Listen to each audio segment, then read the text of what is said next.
What's going on, Workforce? Brian here, and in our Final Fantasy News Break today, we've got pretty much three big stories for you.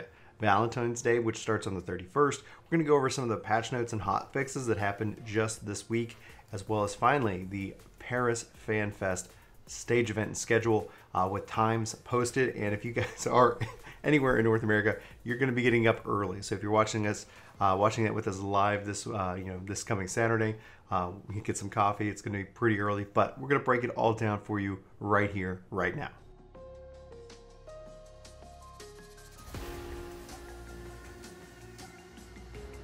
So to kick it off, we've got Valentine's Day starting off on the 31st of January, running up to February 15th, which is a Friday at 7 o'clock in the morning Pacific Standard Time. So for those of you who are Central Time like me, it's going to be 9 o'clock. So you've got a good range to get this done. It should have plenty of opportunity. It's going to kick off in Gridania here, obviously level 15, and you got to complete the quest. It's probably Pirates, which is pretty standard for all of these seasonal events. So from there, what kind of event items can we expect? It looks like a Dark Knight's arm is in the works right here. Looks okay. I'm not gonna sit here and say it's my favorite thing. A Culinarian's secondary tool, a Tonberry knife. That seems pretty awesome. And then we've got some tabletop Valentine's Day lobster platter, Valentine's Day cake pairing, and a stuffed mammoth. Apparently, my phone thinks I'm talking to it.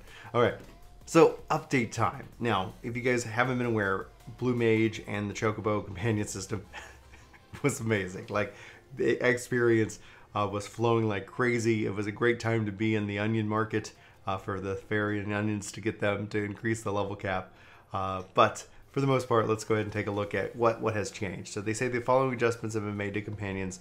The amount of experience gained by Chocobo companions while playing the Blue Mage has been adjusted, and they made this adjustment, they made this announcement previously.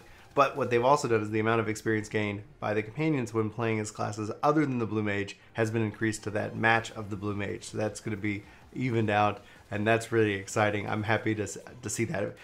The Chocobo companion system's been in since 2.0, and it's has beyond 20, it just has not seen its level cap increased. It hasn't had any adjustments to it. So it's kind of nice for you guys to be able to get out there and level these up and get these, get these capped and get these done without too much effort, without too much of a struggle.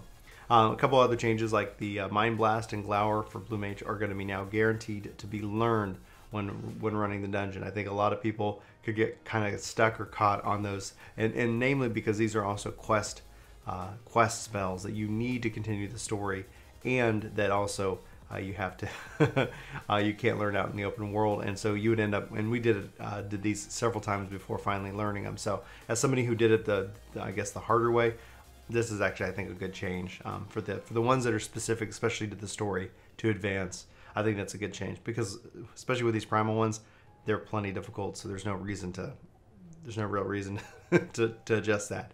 I think that it feels fair, even though it can be frustrating when it doesn't drop. So they say the server backup function will now display a loading icon and message when recovery data list is displayed, and that's for PlayStation 4 only. Now, they've addressed several different bug issues, and I will be sure to include the link in the description below, guys. This is just, a lot of the things in the comments that I've seen about these different adjustments here, literally, people are like, I have not run into that. So there was just a lot of little bugs that they fixed, like talking about Wreath of Snakes. Players would sometimes receive damage despite having evaded the Typhoon mechanic. So that's obviously a good change, but it's not something that maybe even you were aware that was broken, but maybe you were. Maybe that was always happening to you and you're just kind of confused.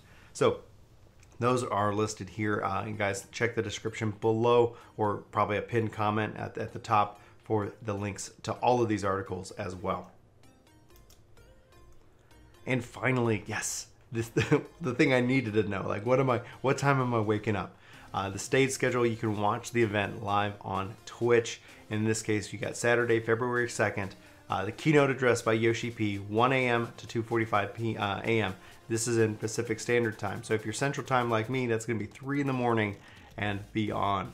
So I'm going to get up early. I'm going to have a very long day on Saturday, but hopefully you guys join us. We'll live stream it and give our reaction and our commentary to the event. The development panel, 4 a.m., so 6 a.m. in the morning. for me. And then they have a glamour contest, a cosplay contest, and a piano concert. So it's 6 a.m., 7:30 a.m., and 10 a.m. respectively. So obviously this is in Paris. This is going to be during their day. This is for Saturday, February 22nd, February 2nd. And then you have Sunday, February 3rd, 1 a.m. again, live letter from the producer with Yoshi P. This is at 1 a.m., so 3 a.m. Central. If you're Eastern, it's 4 a.m. You get a little bit more sleep. You have the Azorian question time. I think this is going to be an open Q&A with Yoshi P. That's going to be at 3:30 a.m., so 5:30 a.m. So pretty much Saturday and Sunday mornings are going to be pretty busy for us here at Work To Game. So just keep an eye out on that.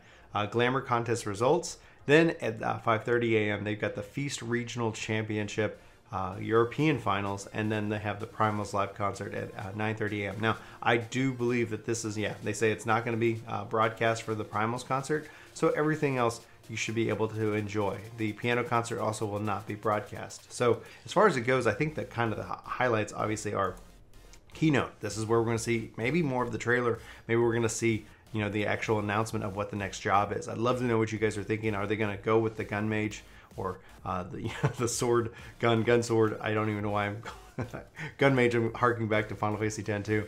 Are they going to do that? Or are they going to announce or tease the second job? Or are they going to, you know, because they obviously teased it in the trailer. So it's going to be interesting to see, especially because in the last trailer for Stormblood, eventually they actually did confirm, obviously, Samurai in that case. Then, you know, as far as the development panel, should be very interesting. Lots of things that you can kind of learn from that. It depends on what their subject is going to be. You know, whether they're going to be talking about Shadowbringers or they're going to be focusing in on content that we're going to see in patch, 4.5.5 and beyond. Letter from the producer live, most likely is going to be related to the 4.5 series of patches and updates. But sometimes they do kind of give us a little bit of glimpse into the future of the game. I highly suspect if I was going to turn this into a small predictions video, which we'll probably do this week, is that we're probably going to get at least a better window for the release. We're probably going to see the collector's edition, what they're going to include in it, the physical, the digital, things like that. As long as it doesn't reveal too much. Hopefully we're going to learn more about what the raids are going to be. I'm really excited.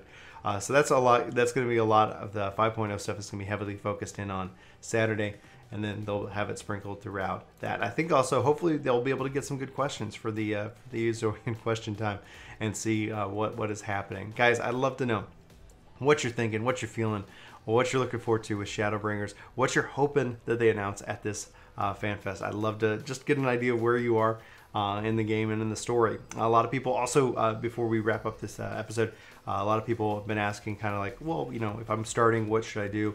Kind of a pro tip, if you guys do not know, there is going to be a free server transfer probably in April as they work on the world visit system. So if you guys are coming new to the game, I'd highly recommend you go to a server that has the increased XP boost. Take advantage of that, because even if it's not going to be your home for the long term, maybe when you're like, oh, I want to go play with either these creators or those creators, or I've got friends over here but they're really not active right now, take advantage of that, because you're going to have that free server transfer available to you, so that way you can get advantage of the increased XP, and also take advantage of the fact that you can then transfer later this the spring.